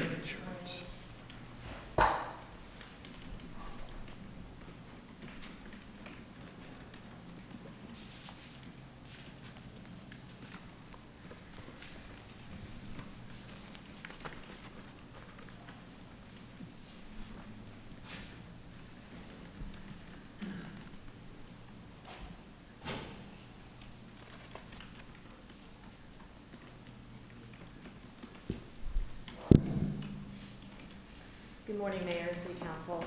I'm Sarah McCracken, the Risk Manager for the City of Tyler, and I'm here today to discuss the 21-22 Property and Casualty Insurance Renewal. Back in 2019, we issued an RFP for our Property and Casualty Insurance Program, and after a thorough analysis, we chose for our package Property and General Liability, McGriff, Siebels, and Williams, for our cyber liability, Hibbs Hallmark, special event liability, Bosworth and Associates, and our third-party claim administration with IRM. And that process allowed for two one-year renewal options, and this is the second of those renewal options. These are the coverages that are in our property and casualty program. And I know this is difficult to read, but this is the renewal proposals that were given to the City of Tyler. The first column is our expiring. The top of the spreadsheet shows our exposure base, and the middle part shows the premium broken down by line of coverage. And so you can see that overall the increase is 18.9%, which represents $149,801 increase. Our TPA rose just very slightly, and our special event insurance, which is a deposit premium, did not change. Okay, so what are the factors that are driving this increase? The first one is public entity weather-related claim activity. There has been a lot of catastrophic weather events, and we experienced one here in Tyler with Uri. There's also a lot of hardening in the local government public entity insurance markets. There's less insurance companies that want to write this type of business, so it's creating higher rates. And then just the current litigious environment that we're in right now, it's causing increase in legal fees and in settlement amounts. So McGriff does tell us that they're seeing increases anywhere between 20 and 100% on the programs, and they write a lot of governmental entities. And they're telling us that the rates that we're being offered are among the most competitive in their entire portfolio. Sarah, let me ask you, so when there's a weather event in other parts of the state, are those costs shared by everyone in the state? I mean, if something happens down in Houston, are we paying a part of that here? Well, in a way we are, because the underwriters look at the bigger picture. So the travelers underwriters are going to look at their entire portfolio, their entire municipal portfolio or public sector portfolio. So we are, in a way, we're not in a pool, but we are, in a way, I mean, for underwriting purposes, those are taken into consideration. Okay, so now our cyber liability, this has been a really, really difficult coverage, specifically this year. As you are very well aware, municipalities have seen a significant increase in cyber attacks. Insurance companies are leaving this market, and those that remain are limiting the amount of coverage that they'll provide or write. Hips Hallmark, who is our broker on this coverage, solicited actually 12 quotes from 12 separate carriers, 8 of which would not even give us a quote on the coverage. They did receive 4 quotes, all of which had very significant increased premium, decreased policy limits, and increased deductibles. So just to give you an idea, the expiring policy is in the first column. The renewal, this was the best option that we felt that was given. As you can see, the premium didn't change, but the retention or the deductible went up significantly from $10,000 to $75,000. And the policy limit dropped from $3 million to $1 million. So unfortunately, that's not, we're not comfortable with those policy limits, with that retention. So Hips Hallmark is working diligently on some additional options for this 10-1 renewal. And actually, Gerald Barker is here today with Hips Hallmark, if you have any questions on this, but he actually was able to locate another market that we're going to consider and evaluate, and I think maybe be a little better terms and conditions. And so I'd kind of like to pull this item out, and then I'll return and ask that you ratify those renewal terms at a later time. So what does that cover? It covers if we had a cyber attack, ransomware, you know, if we had customers who were injured, their credit report, credit monitoring service that you have to provide for your customers. So, you know, anything having to do with our website. And so one of the things that you probably hear most about is, especially where it comes to city data of really of the ransom piece. And that's part of this, is that it allows for, as we try to recover that data, but if for whatever reason it was captured or whatever, This helps us then be able to pay that ransom in order to get that information back.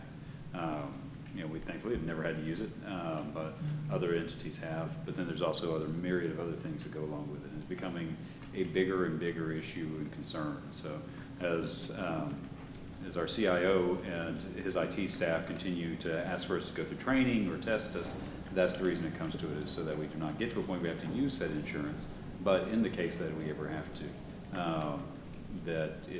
we have it available.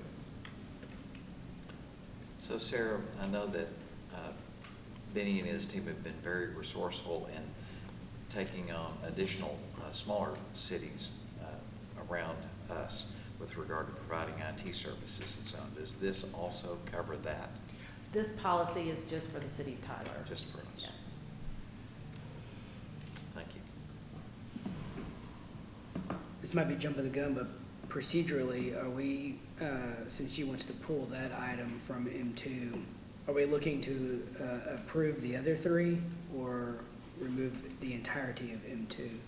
No, you're exactly at the right spot. So yes, you would be pulled just the Hibbs Hallmark in the amount of $24,312 for cyber insurance, insurance and innovative risk management. Well, I guess, let's see, am I going too far? No, I skipped it. There we go. So for the cyber insurance piece. So you pull that piece, but approve the rest if you also choose. But we would have coverage still in place. Yes, I mean, the renewal is 10/1, so we're going to have to make a decision. We have a couple of weeks here to make a decision on the cyber, so we'll have to come back after that renewal date and ask for ratification.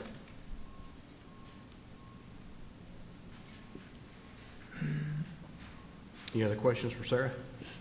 Hypothetically, if we don't accept the renewal and you've already renewed it, is there going to be a clause in there that allows y'all to cancel the renewal? Yes, there'll be a cancellation clause. Say it again? There's a cancellation clause, so we'll. 30 days? Yeah, I think it's 30 or 60 days, I'm not sure exactly. We have to, 30 days. So if we don't meet again until the first Wednesday of October, we'll be in that 30-day period. Yes. Well, and we can move forward as far as staff and ask for council's ratification of if we are able to find a lower cost or a more program that suits us to a better than the current cost that we're seeing. You're saying go ahead and give Go ahead and approve it? Yeah, go ahead and approve it up to a certain dollar amount. Anything less is automatically approved? No. So go ahead and, the thing we're asking is go ahead and approve, so try taking out the cyber insurance, because we're still negotiating that. If we are able to negotiate an amount that we want to recommend to council for a ratification or go ahead and move forward with, then we can, in order to be able to make sure for October 1st that we are covered post October 1st, we as staff can move forward with that and ask for council's ratification of that amount when it comes back to council for your first meeting in October. You'll have to wait. Does that make sense? Talking to Deborah, I'm so sorry. Counselor, would we be correct in that? Okay. So any other thoughts or ideas, or anybody want to make a motion? I will. Okay, you understand what you're... I think so. I'm sure if I don't, y'all will tell me. Move to approve M2 minus the cyber insurance of $24,312. Second. That was good. Motion by McGee, second by Haney. Any further discussion? All those in favor say aye. Aye. Opposed? Motion carries. M3.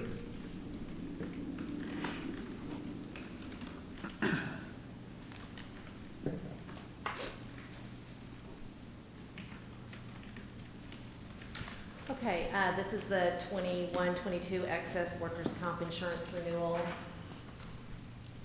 Again, same process in 2019. We issued the RFP. The excess workers' comp was placed with Hibbs Hallmark and the third-party claim administration with Claims Administrative Services. And this is the second of the 2 one-year renewal options. This chart will show you the expiring policy and the proposed renewal terms. The payroll is the exposure base, and that's what they base premium on. So you can see that that did increase 16.63%, and the workers' comp premium tracked that almost exactly. So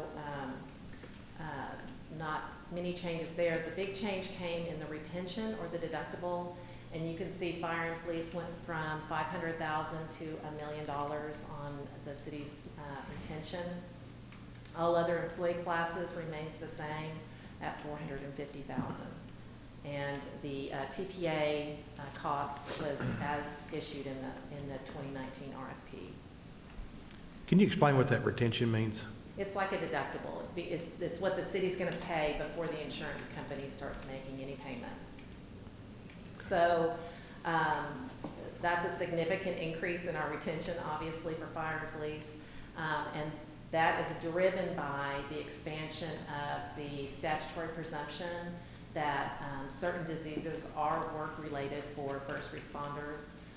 Under these presumption laws, certain cancers for firefighters, heart attacks, strokes, PTSD, and respiratory diseases are considered work-related. And recently, they added COVID-19 to that list of presumptions. So that has driven an increased claim activity and severity in the fire and police category. Even with that increased deduction, retention, HIPS Hallmark advises that the rates and terms still remain highly competitive. Can you back up one slide? Go back.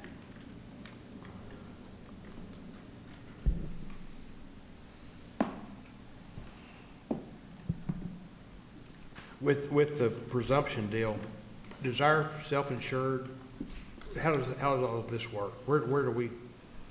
So on any one claim, let's say we have a claim for a police officer. Under this new deductible, we're going to pay $1 million on that one claim before the insurance policy would come into play. So it's an excess. We carry an excess workers' comp. So we're self-insured up until, it's called a self-insured retention. So we're self-insured up to that level. Which I think is very important because, yeah, you're doubling what you're putting out there first. We just, so especially with COVID, you have, and I think, some of y'all have shared with me as far as some of your employees or people you've known, even if they're in the hospital a week, I think if you're on a vent, it's maybe about $10,000 a day or so. It's probably what the cost is that you're seeing. And especially for us, for the workers' comp piece, that then adds up. And we've had cases where we've hit as far as the $500,000 and thus, have paid out our piece before kind of the stop loss then picks up from there. From now on, after this is approved, go ahead. Well, I was just going to say, it also includes, under workers' comp, it's wages, death benefits, survivor benefits, so it's a whole lot more than just the medical piece as well. But our normal medical piece, we're self-insured up to $375. Well, this is workers' comp, so this So is it's totally totally separate. This is on yes. risk fund, yes. Dang. Which is also self-insured on our risk fund. Yeah, up to $1 million. Yeah. Will be. It's per case. Yeah. Mm.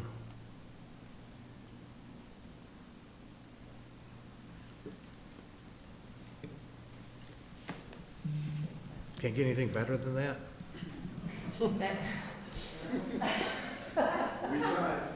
Yeah.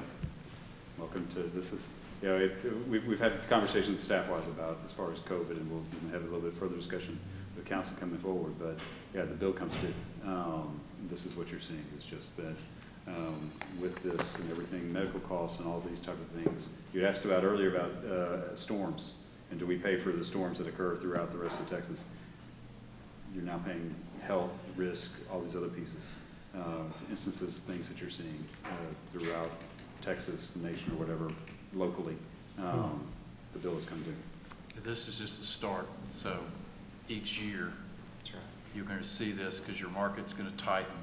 As Sarah said, the market's tightening. Your carriers are less adverse to this risk, and the only way you do it is buy it through premium, and that's what we're starting to see now. All right, any other questions for Sarah? I don't. Steve's going to be much more uplifting. Move to approve M3. Motion by Curtis, second by McGee. Any further discussion? Those in favor say aye. Aye. Opposed?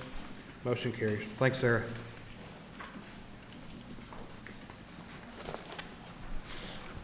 You Good got morning, to Mayor, Steve. Council. Morning, Steve. Morning, City Manager. I will try. Good morning, Steve Thompson, Airport Manager, here to introduce the first steps in our next capital project out at the airport. Currently, if you're familiar with our layout, our taxiway A or taxiway Alpha is parallel to runway 1331. It provides access to that runway and is very critical to circulation around the airport as a whole. We currently are seeing that taxiway is in pretty poor condition. It creates what we call FOD, foreign object debris, or foreign object damage. And as the taxiway continues to deteriorate, these pieces of asphalt can be ingested by an engine, cause problems with aircraft, and again, just the overall condition is become very poor, and it's time to rehabilitate that taxiway. We currently have a general services agreement with KSA Engineering Services, and we would like to engage them for the planning and design portions of this project. If you've read the supplemental information, the fee estimate for this portion, this is again just the engineering services prior to construction and some of the monitoring during construction, but the fee estimate is $205,682. However, with the FAA funding 90% of that, the city's contribution will only be $20,568. At this point, both the Airport Advisory Board and the half-cent Sales Tax Board have already met, discussed this project, and provided their support and recommendation to pass this along to you all. So at this point, we are requesting, or it is recommended, that the City Council consider awarding work order number 7 to KSA Engineers to provide engineering services for the Taxiway Alpha rehabilitation for a total cost of $205,682 and total completion time of 18 weeks. Any questions? Questions for Steve? Move to approve M4. Motion by McGee, second by Wynn. Any further discussion? Those in favor say aye. Aye. Opposed? Motion carries. Very good, thank you. Thank you.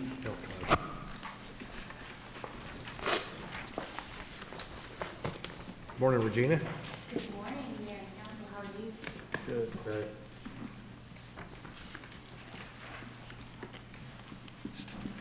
The item I'm presenting today is timely on the heels of Sarah's presentation for the workers' comp cost, as well as the presentation that we received from Net Health this morning. And what I'm here to talk to you about is the COVID-19 vaccination medical insurance rebate program. It is an opportunity for us to help stop the pandemic and also to give back to the City of Tyler employees who have worked through the pandemic in very challenging times to safely navigate the pandemic while also continuing to our operations during the pandemic, providing the great level of service that our community has come to expect. It is also a tool that we believe will be able to assist protecting safety of the public and will likely cause a savings to our health insurance fund, which, as we've talked about today, is self-insured. The program is voluntary, but we hope that the employees will be encouraged to participate. And how it would work is that employees will be eligible employees can obtain up to $730 if they are enrolled in the City of Tyler medical insurance plan, or up to $500 for employees who are enrolled outside as a dependent on an outside medical insurance coverage. And that $730 amount basically is 1 year annual premiums under the medical plan for employee only. That's how we got to that number. Additionally, what we're trying to do to encourage the employees to participate is there would be an award of call to serve days. And in order to get folks doing it as early as possible, which is how we're going to help stop the spread, is it's dialed back. So the earlier you get vaccinated, the more days you get. 3 days if you can show full vaccination by September 30th. 2 additional call to serve days by October 22nd. And 1 day if you can show full vaccination by November 5th. Our plan is to collect eligibility data through our Health First portal. So it would be a confidential way of collecting it. Again, the program is voluntary, but we do want to maintain the confidentiality of the records that are submitted. The deadline to submit that evidence of vaccination would be November 15th, 2021. And the planned disbursement day would be the second week in December, but no later than December 31st. Eligibility would be any full or part-time regular employee who's eligible to enroll in the City of Tyler Medical Health Benefits Plan and who has contributed premiums during the year 2021. You establish your eligibility by submitting by November 15th, and that is for your vaccination card or evidence of premiums paid on an outside plan. The only other requirement is that the employee be actively employed with the City of Tyler on the disbursement date. Staff would thereby recommend that the council authorize and approve the utilization of American Rescue Plan Act of 2021 funds to cover the costs associated with the COVID-19 vaccination medical insurance premium rebate plan for eligible employees not to exceed $730 if they are enrolled in the City of Tyler's health plan, or up to $500 if they are enrolled in an outside insurance plan. Are there any questions? Do you have any, oh, go ahead. I'm so sorry. No. Do you have, you may not know this, but do you know how all this has affected our health insurance fund? I do. I can give you some costs through August. So through August, if you take into consideration medical claims, workers' compensation claims, and COVID pay, we're sitting at around $843,316 of cost. That does not include September claims. And as mentioned earlier, we do have some significant hospitalization claims coming down the pipe. Did you include the workers' comp claims? I did. Okay. Mm-hmm.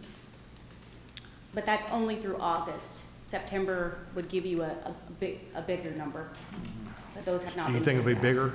Yes, significantly bigger is what we're anticipating, but they have not been billed out. Go ahead. Yes, the question I have is, do you know what percentage of city employees are already vaccinated? We do not, because this program is entirely voluntary and we have not collected that data. It would only be speculation, so I don't want to offer any percentage. But from our perspective, if we could encourage even just a few more people to get vaccinated, it would be an improvement and it would be aiding the assistance of stopping the pandemic. Thank you. Do you want to talk about where it's funded from? Or do you want to mention kind of where the funding was from? Yes, the funding would be through ARP funds. And if we did get 100% participation, the costing would come in at around $914,000. We do not know if we would get 100% participation, but even at that cost, if you put that on balance with what's already been spent in COVID costs, the $843,000, it is a good decision to move forward with this. It would help us significantly to reduce our health claim cost. As we heard earlier in the net health presentation, as hospitalizations go up, we are self-insured, so do those costs that go along with those hospitalizations. Yeah, my only other comment would be, I mean, it's voluntary. If you want to do it, do it. If you don't want to do it, don't do it. So if people are thinking that we're infringing on people's rights, it's a choice, and it's a choice that people can freely make, and I encourage them to make whatever decision they want.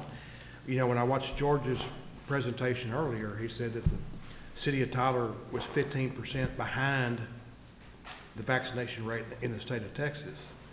So we're 15% behind. So, you know, I'm okay with offering an incentive. Once again, it's the person's right to choose it or not choose it. So that's just my 2 cents. Thank you. I have a couple questions. And I'll preface my questions by saying I'm fully vaccinated. I support the vaccine. I listen to and rely on my friends who are doctors, Dr. McGahey being one of them. We serve on the St. Paul board together. And then obviously some others in the community. But I can't help to think that this is incentivizing bad behavior by people thinking, okay, if this is going to happen this year, what's going to happen next year? Because we can all agree COVID-19 is not going away, right? It's going to be here next year. And I think the value in the vaccine is the vaccine itself and not a monetary payment to somebody receiving the vaccine. And so I guess the main question that I have, by somebody receiving this $730 payment or a $500 payment, that doesn't stop somebody from contracting COVID and going to the hospital, getting on a ventilator, where we have to pay $10,000 a day or whatever the monetary amount is, does it? It does not, but the data that we have shows that when the person is vaccinated, their chances of being hospitalized are less, and the cost associated with that hospitalization, if they ultimately are also less, because it's less severe and it's a shorter period of time. Right, which is why that goes back to me stating the value of the vaccine is the vaccine itself. And if we can help you understand that with this rebate program, we would like to nudge you along. Exactly. And one of the conversations we had with some of the different supervisors, and especially some of the larger departments, was, you know, and while we don't want to kind of publicly talk about what we think those rates are for the vaccination, it was relatively low. We were very surprised by that. And thus, we were like, well, what is it that are some of the things that finally might help kind of on the conversion piece? Some of which have been just the stories, as they have seen some of their fellow employees on the ventilators or having severe issues and concerns. And that's helped with, you know, kind of that conversion moment. But the other piece has been, and that's the reason we kind of link it back with insurance and time off, is for especially some of our bigger departments, and especially the amount of time they've been here, they're like, you know, that might be the thing that actually kind of opens them up. Is it's not necessarily the monetary payment, but it is the piece that is the rebate with the insurance. That's the reason we kind of come back to that. If not, it's not some type of financial incentive we're paying you. It's actually, you know, y'all think about it and y'all hear about it when y'all do an insurance piece, as far as just how important insurance and what our employees are paying, especially, like I said, for some of those who've been around for quite a while. They look at that and they're always like, you know, hey, how can I get a better deal? Well, this helps with that, kind of, you know, gives that kind of carrot out there for that. And also the days off. You know, I'm always surprised by, for a number of our employees, and again, especially those who've been kind of around for a while, who are like, look at that and ask, what can we do to kind of get an additional day off here or there? And this also then puts that in front of them. So we actually went to develop kind of a program that we think will actually target those that may still be on the fence and kind of help with that, like I said, that conversion that sits out there. Attorney, I have another question. Yes. Do you have any data as to how many people in the city has been affected by COVID and how many has been on a ventilator? I don't have any data related to the ventilator, but I can tell you that through October, we had at least 157 COVID-related claims run through our self-insured health fund. Thank you. Well, I have to applaud you for putting this program together. I agree with Councilman Haney that the vaccine should be incentive enough. Right. However, for those that need that extra incentive, we all come out winners for every single employee that decides to go ahead and take advantage of the program and get vaccinated. So you're helping your neighbors, you're helping your fellow employees. Take advantage of it. Thank you. Good question. Yeah, I think there's been a lot of work put into this program, so I commend all those who did it, because it's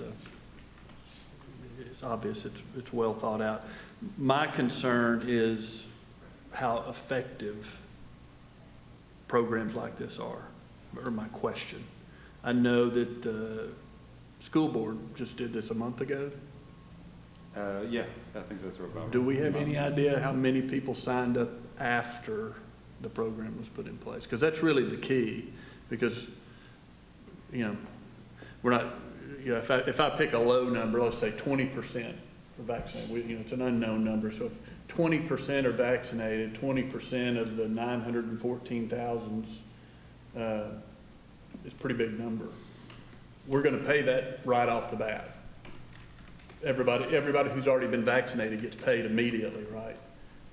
If they are willing to participate in the program by submitting their evidence of vaccination. Sure. And I don't know who would do that, if they would be interested in participating, but yes.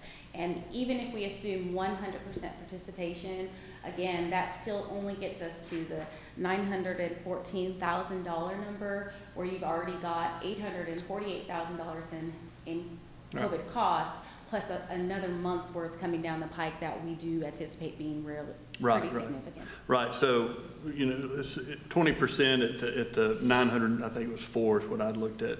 That's about $182,000. That's what this program would cost. If we don't get another.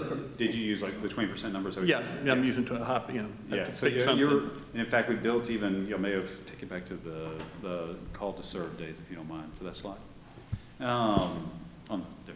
Yeah, we even built it to where, for those who, you'll see that on the call to serve days, those people who've already gone and got their vaccinations, fully vaccinated, there is a reward system for that, and even on the call to serve days. But that, to go though to your question as well, yes. So you have I'm leaving those out. You have an immediate then reward to those who already went through and got through the full vaccination process prior to this going into play if council approves it. So then you really, for those who are just kind of either waiting or looking to see what, whatever that push might be that you're going forward with. And what's going to be, what the percentage of employees that will then kind of respond to that push, we would be it would be pure conjecture for us. Because we think, from talking to some of the supervisors, they think this will make an impact with some, but there's also going to be those who are just so adamant that they're not going to get it. There's no mandates for considering or anything like that to put into play for that. I know this isn't the school board. Have we heard anything from them on?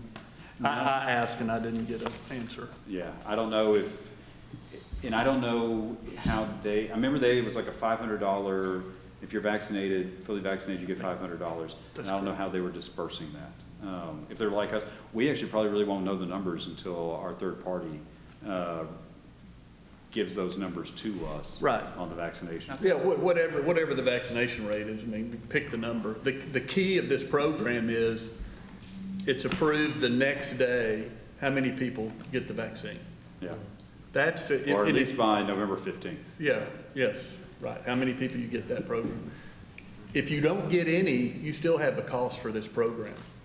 Exactly. Yeah. It's it's not $1 million, but it's $180,000. And Councilman Curtis, I've been tracking this program across the nation, and it's been very effective in some states. Okay. And some states not so much. Texas not so much. Okay. We actually did it for our employees, and it was nowhere near $730.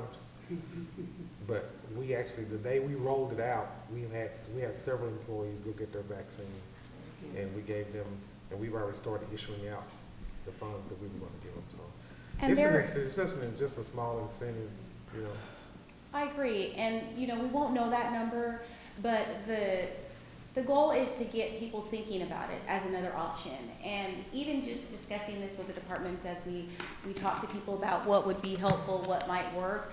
Some employees, when they heard that something may be coming, I personally know ran out and finalized that vaccine so they could be on the fully vaccinated first day list to get the additional 3 calls to serve.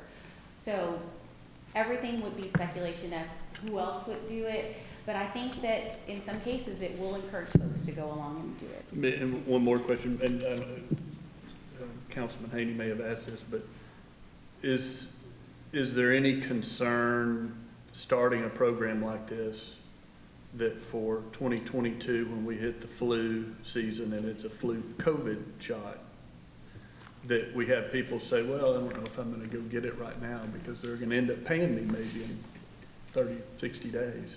I don't know that anybody has collected any data to that point, so I wouldn't. Well, I know, but we're the ones that would need to be concerned. Right, so I'm not sure that that's. And we've had, the thing about the flu vaccine, and even with the COVID, we'll be having more of the COVID vaccine clinics up here, but we have a flu vaccine clinic where we offer a flu shot free of charge to all employees and their family members, and it's actually a drive-through one. So, it's one of those where when there is an opportunity to kind of provide the service for free and to be able to help entice it through making it easier to receive that type of thing, we do. On this one, we just looked at the fact that just with the low percentages on the vaccinations that we have throughout our organization, and just with the costs that continue to rise and increase, what additional pushes? Because there will be this one, but there will be other, like I said, there will be other pushes that we will do through just, having the clinic closer to the employees and trying to be able to get the shots available to them, vaccinations there, so that especially if you're a full-time employee, and I use the story of just, you're a solid waste worker, we're telling you, hey, go get the shot, but you come in, you get on a truck right away, and you're driving that truck all day, and then you get off, you get in your truck, then you're gonna head home, and there was never that opportunity for you, there was very difficult opportunities for you to be able to go get that vaccination shot. So what can we do to have it there, for that solid waste worker? Hey, before you even get on, here's the person to help you get the vaccination, if you so choose to want to do that. At the end of the day, if we can encourage just one employee to get vaccinated, and again, like you said, Mayor, it's their choice, we can encourage that employee to get vaccinated, and heaven forbid they get COVID, but they stay healthy and well and out of the hospital. It's a benefit for them, it's a benefit for the city, it's a benefit for the cost. So I agree. Y'all did a yeoman's job on this plan. I don't know at the end of the day we'd ever get TISD's number because of HIPAA, even the city's number. HIPAA's so tight-lipped on this, but it's in the future where we're going to really see the cost associated. We just saw from the business side our insurance premiums going up. A lot of it's COVID related. Health next year is going to be no telling what it's going to look like, and it's all going to be COVID related cost expenses. And is that the carriers just using that as their way to raise premiums? Don't know, but I know the cost for someone that's in the hospital is extremely expensive right now in COVID. So, I have one final thing, please, ma'am.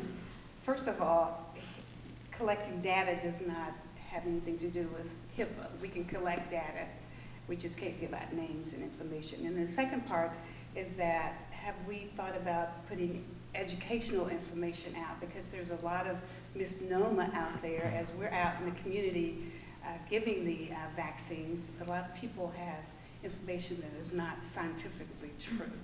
So are we looking at educationally?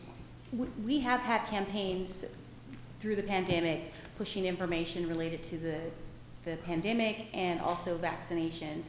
But we will continue to add additional information and also thinking of creative ways of getting the information out through less common. So not just through email or Facebook, but also face-to-face conversations with department leaders or peers who have been vaccinated or who've had an experience with COVID or hospitalization. At this point, there are very few people who do not have a personal story related to COVID, whether it impacted them personally or someone, a friend or a family member. So if we can utilize those people and those stories to get the word out about what the true implications are if you do contract the virus, what it means when you do get the shot, how did that feel for you, that's what we're going to do. So there is a plan to do that. Thank you. Mm-hmm. Any other questions for Regina?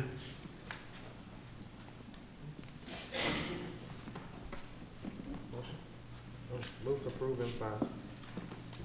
Y'all have got a motion by McGee. Second. Second by Westbrook.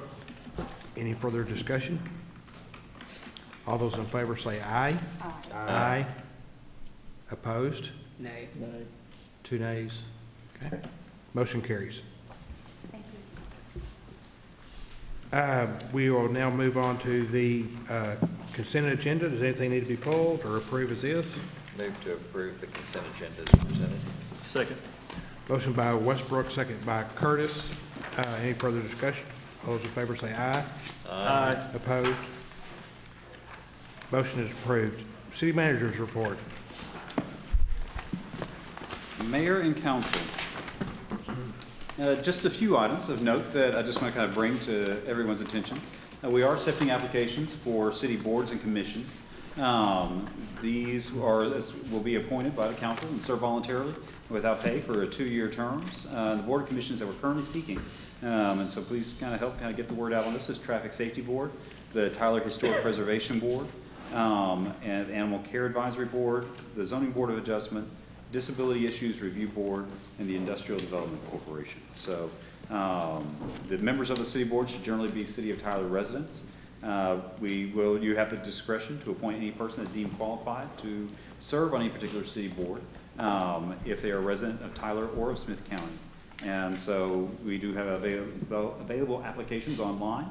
And so if y'all have people of interest, or you know people who are interested in those different boards, please send them that way, so that they can be able to get those filled out and get to Cassandra for consideration. I did that for Cassandra. She's not even here today, but I can check that off of my to-do list. A couple of different things, though, that are of that I do want to make kind of notice of. The Tyler Public Library worked with Animal Services to place books for the public at CASA and at Highway 80. Mary Fowler and Amy Fortitude have been working on this project as part of their Leadership Academy kind of project. The goal was to provide books in locations where residents and visitors need them, but may not be able to visit the library. And especially in relationship with CASA and Highway 80, this turns out to be a very good goal to be able to achieve. They were sourced with donations and materials withdrawn from the collection and will be refreshed as needed at those locations. And then one that I'm excited about because it's an award-winning program, and it's also just a fun opportunity that we do that hopefully helps educate our public and makes them a little safer, is we have the return of the Friendly Neighborhood Thief coming up. And so we put out our first promo for the Friendly Neighborhood Thief series. Bob Malden, Andy Airball, and the Communications Department did an amazing job of teasing this upcoming series. In the near future, we'll release several videos focused on the current issues facing our community and what we can do to avoid becoming victims of crime. It's currently loaded on the City of Tyler and Tyler Police Department social media accounts for your viewing and sharing. That it? Any other comments? I can rave about the Friendly Neighborhood Thief some more if y'all want. That actually is just a great video series that other places have looked at and have been stealing from. So. All right. One thing I will add, and Kedrick and Blake aren't in here, but I do want to thank them and for their staff and Ed and. I would say they're right back there. They're in the corner. Are they back there? Are they hiding? Where are they? There's Kedrick. There they are. Seriously, thank you guys for getting us through this whole budget process. It takes a lot of time and effort from your staff and from Ed and from everybody up here on council. And we've made it through the process. And so I just want to say thank you for all your time, and thank you all for what you do. You've earned your check. Wait, check? Yeah, we don't get paid. So anyway, with all that being said, I will entertain a motion to adjourn. We are adjourned.